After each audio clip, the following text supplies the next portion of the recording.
Halo semuanya, saya Medina Ramadini. Di sini saya ingin membahas tentang pembelajaran organisasi. Nah, apa itu organisasi pembelajaran? Organisasi pembelajaran merupakan proses pengembangan karyawan dalam organisasi secara kontinu meningkatkan kapasitasnya untuk mengatasi setiap tantangan dan perubahan.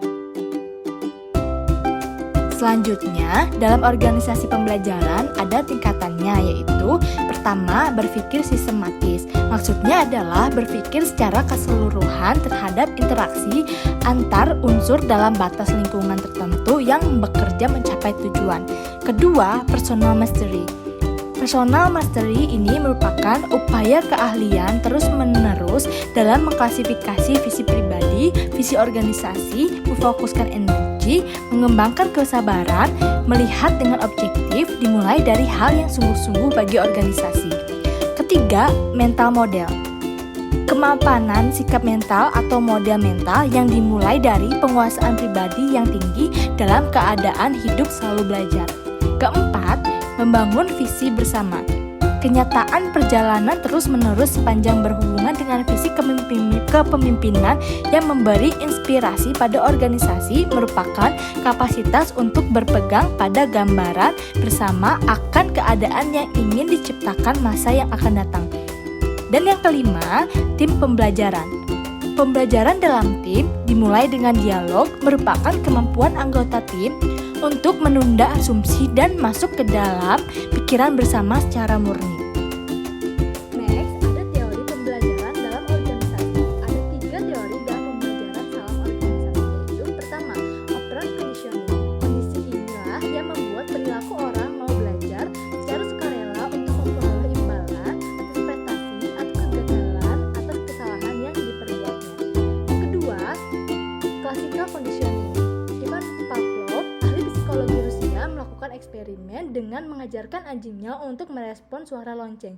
Dia menemukan suatu kesimpulan bahwa apabila kondisi tidak ada stimulus, maka tidak akan terjadi respon terhadap suatu objek yang menjadi fokus perhatian selanjutnya. Sekarang kita masuk ke dalam model pembelajaran masyarakat. Terdapat 4 model pembelajaran, yaitu proses memperhatikan, proses mengingat, proses mesin untuk meniru, dan proses pemberdayaan atau penguatan. Teman-teman tahu nggak sih cara manajer menjadikan organisasi pembelajaran seperti apa? Yaitu dengan pembelajaran analitis, pembelajaran sintetis, pembelajaran eksperimental, pembelajaran interaktif, pembelajaran struktural, dan pembelajaran institusional.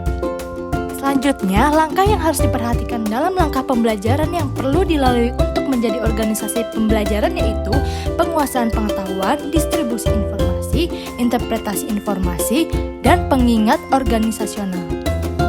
Next, kita masuk ke dalam karakteristik organisasi pembelajaran. Ada 3 karakteristik organisasi pembelajaran, yaitu gagasan baru merupakan syarat bagi organisasi pembelajaran, pengetahuan baru harus ditransfer ke seluruh organisasi, dan perilaku organisasi harus berubah sebagai hasil pengetahuan baru.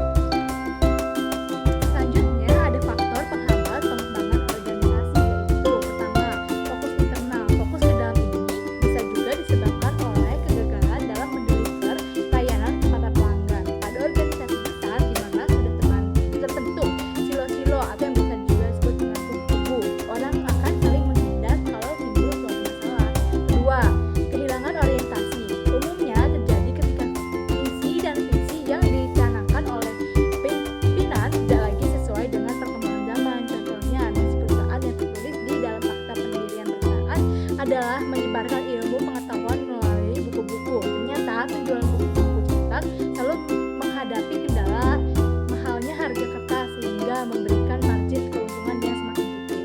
Kemudian perusahaan melakukan kegiatan lain di luar operasi untuk mendapatkan uang. Tentunya ini dalam akunting masuk ke pendapatan lain-lain. Pendapatan di luar operasi cukup besar sehingga visi dan misi perusahaan menjadi terbelah.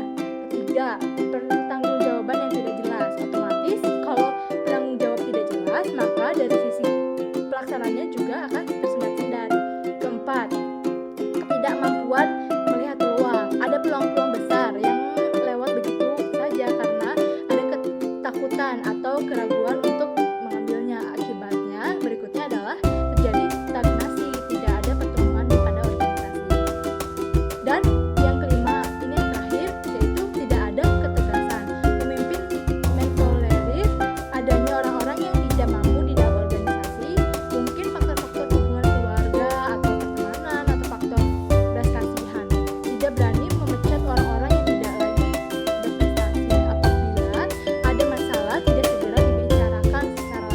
dan lebih senang berputar-putar demi tidak menyinggung perasaan orang lain.